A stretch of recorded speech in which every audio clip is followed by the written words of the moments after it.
स्वागत है, अभिनंदन है आपका हमारे इस यूट्यूब चैनल में। और ज्योतिष चर्चा की आज की इस कड़ी में हम बात करेंगे मीन राशि पर शनिदेव के कुंभ राशि में गोचर का क्या प्रभाव पड़ेगा।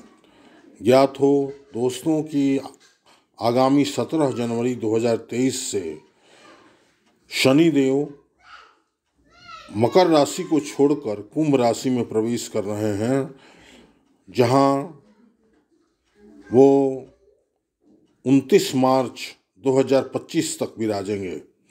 इस तरह से 17 जनवरी 2023 से लेकर 29 मार्च 2025 तक मीन राशि वालों पर शनि देव की इस राशि परिवर्तन का क्या प्रभाव पड़ेगा, इस पर विचार करेंगे। शनि के इस गोचर पर विचार करने से पहले शनि के सामान्य स्वभाव पर हम कुछ नज़र डालें। दोस्तों, यह वीडियो मीन राशि वालों के लिए काफ़ी खास होने वाली है, इसलिए वीडियो के अंत तक बने रहें। यदि चैनल को अभी तक सब्सक्राइब नहीं किया है तो चैनल को सब्सक्राइब करें, बेल का आइकन प्रेस करें ताकि आगे की वीडियो सब समय समय पर आपको मिलती रहें। शनिदेव 17 जनवरी 2023 को अपने मूल त्रिकोण की राशि कुंभ राशि में गोचर करेंगे। मीन राशि वालों के 12वें भाव में कुंभ राशि आता है, तो शनिदेव 12वें भाव में गोचर करेंगे और इस तरह से मीन राशि वालों की शनि की साढ़े साती का प्रारंभ हो जाएगा। शनि की साढ़े साती किस तरह से होती है? जब चंद्रमा की राशि से एक घर पीछे शनि जब प्रवेश करते हैं तो 2.5 साल उस राशि में रहते हैं। एक राशि में 2.5 साल रहते हैं, तो शनि देव 2.5 साल 12वें भाव में, उसके बाद 2.5 साल लग्न में, और उसके बाद 2.5 साल सेकंड हाउस में धन भाव में गोचर करते हैं। इस तरह से 7.5 साल का समय साढ़े साती कहलाता है। शनि की साढ़े साती, शनि की साढ़े साती शुभ भी होती है और अशुभ भी होती है, दोनों बात होती है।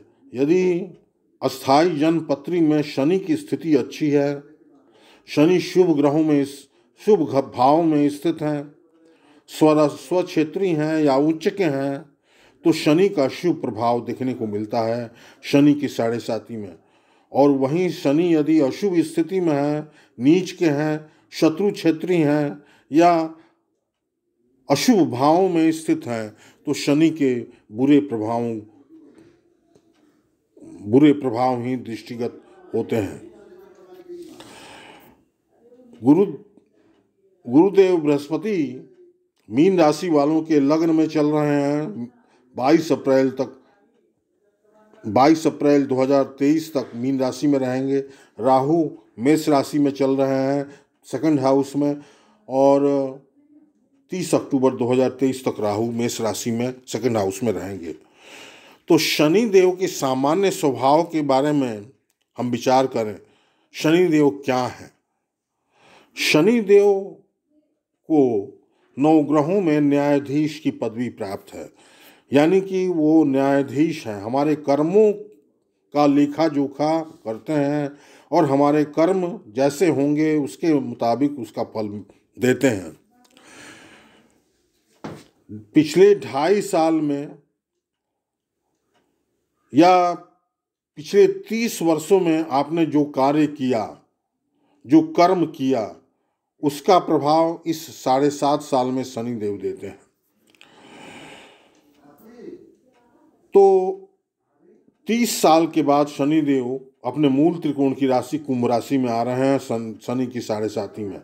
शनि की साढ़े साती यदि शुभ भी है तो कुछ न कुछ मानसिक तनाव, शारीरिक परेशानी और कष्ट देती है। चूंकि मूल त्रिकोण की राशि में होंगे शनि, तो शुभ प्रभाव ज़्यादा हावी होगा। शनि दुख के कारक हैं। शनि डिले करते हैं, किसी कार्य में विलंब करते हैं शनि देव, तो विलंब के भी कारक हैं। शनि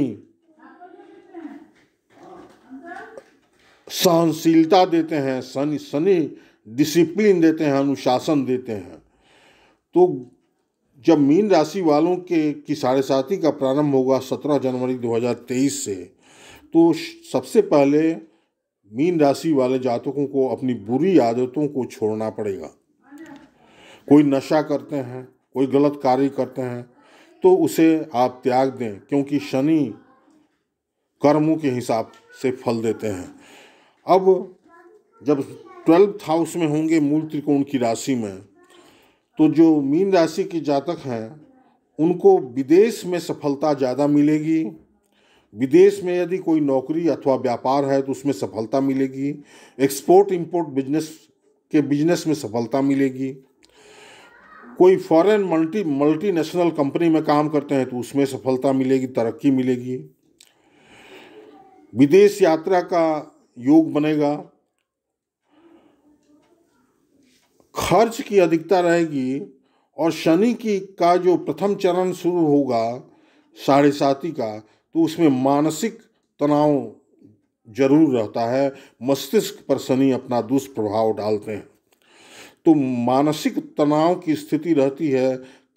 जैसे कोई कार्य आपका नहीं हो रहा है, उसमें सफलता हो रही है, उसके कारण मानसिक तनाव। आर्थिक तंगी के कारण मानसिक तनाव, संतान के कारण मानसिक तनाव, भाग्य समय समय पर छल करता है, कदम कदम पर छल करता है, तो उसके कारण मानसिक तनाव। शत्रुओं के क्रियाकलापों के कारण मानसिक तनाव, रोग बीमारी के कारण मानसिक तनाव, और खर्च की स्थिति बनी रहती है। शुभ बात यह है कि शनि मूल त्रिकोण की राशि में होंगे, इसलिए ज़्यादा खराबी नहीं करेंगे। तो जब खराबी करेंगे तो क्या करेंगे, इस पर हम पहले विचार कर लें, उसके बाद हम विचार करेंगे कि जब अच्छा करेंगे तब क्या करेंगे। शनि की तीसरी दृष्टि धन भाव पर होगी, दूसरे भाव पर अर्थात धन भाव पर। वाणी, दूसरे भाव से हम विचार करते हैं वाणी का, धन का, आर्थिक स्थिति का, बैंक बैलेंस का, कुटुंबजन परिवारजन का और खान पान का। तो शनि की जब तीसरी तिरछी दृष्टि दूसरे भाव पर होगी मीन राशि वालों की, तो वाणी कठोर होगी, कटु होगी। वाणी पर नियंत्रण रखेंगे तो आपका काम संभल जाएगा। वाणी पर नियंत्रण रखना आवश्यक होगा। राहु 30 अक्टूबर 2023 तक मेष में विराजेंगे, तो शनि की दृष्टि से और राहु के वहाँ स्थित होने से वाणी पर आपको नियंत्रण रखना आवश्यक होगा। आर्थिक तंगी का सामना करना पड़ेगा। रोग बीमारी को लेकर, ऋण कर्ज किसी से आपने लिया तो उसकी चुकौती आप नहीं कर पाएंगे, उसके कारण मानसिक तनाव हो सकता है। बीमारी को लेकर हॉस्पिटल का खर्चा हो सकता है, उसके कारण आर्थिक तंगी आ सकती है। कुटुंबजन परिवारजन आपसे दूर रहना पसंद करेंगे। आपकी वाणी के चलते, आपकी वाणी के वजह से आपके कुटुंबजन परिवारजन आपसे दूर हटेंगे, तो इसलिए वाणी पर नियंत्रण रखना आवश्यक होगा। और साथ ही बैंक बैलेंस भी आपका कम होगा।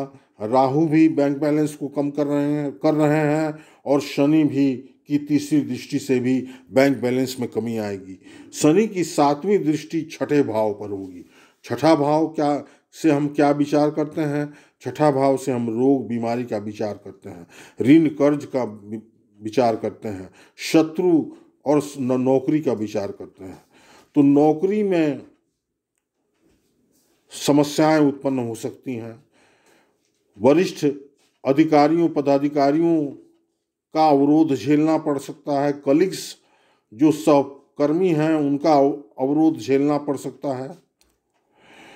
शत्रु ज़्यादा प्रभावी होंगे और शत्रुओं के क्रियाकलाप के कारण मानसिक तनाव हो सकती है। रोग बीमारी के कारण खर्च की स्थिति रहेगी, हॉस्पिटल का खर्चा उठाना पड़ सकता है, डॉक्टर्स के प्रेस्क्रिप्शन पर आपका खर्चा हो सकता है। दवाओं में खर्च हो सकता है।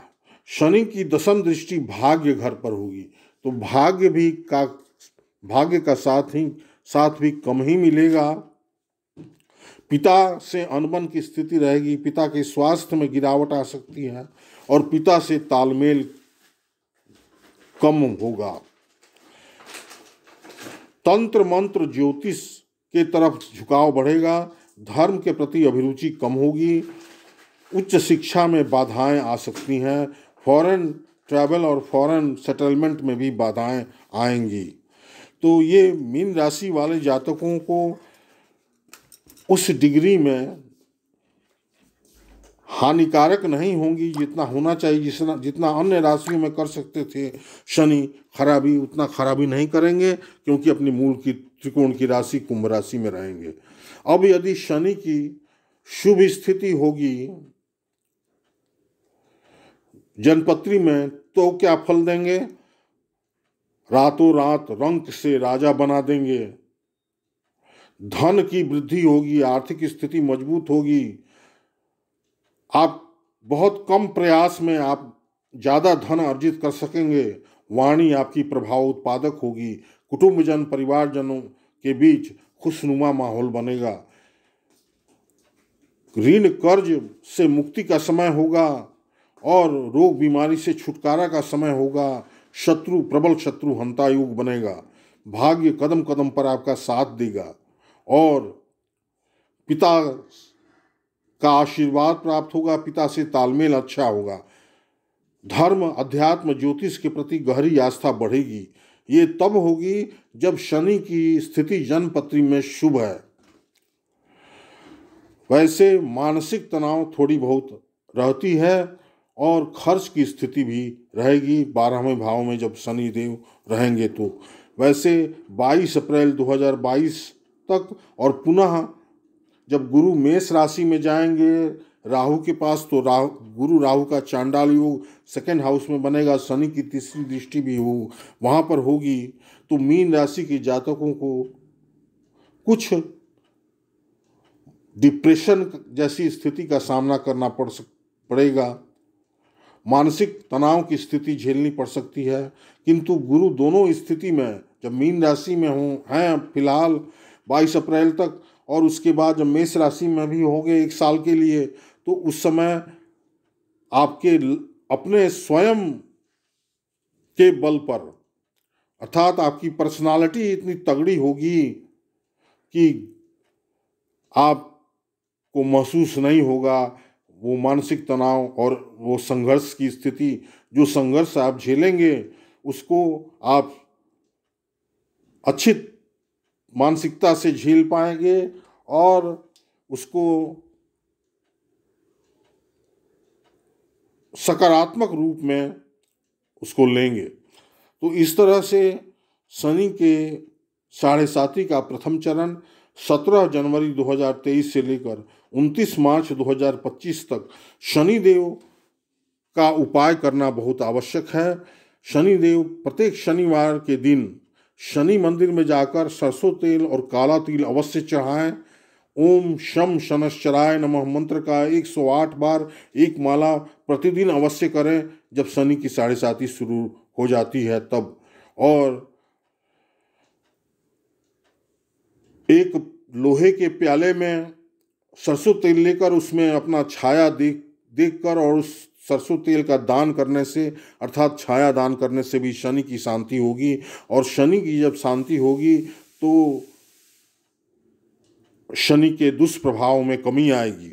शनिवार के दिन हनुमान चालीसा बजरंग बाण का पाठ करें तो और बेहतर है, सोने पे सुहागा होगा और शनि के दुष्प्रभाव में कमी आएगी।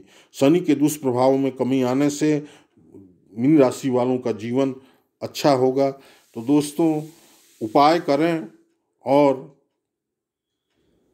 ओम शम शनश्चराय नमः मंत्र का जाप हमेशा करते रहें, ओम नमः शिवाय मंत्र का जाप हमेशा करते रहें, इससे आपका जीवन सफल होगा। बहुत बहुत धन्यवाद।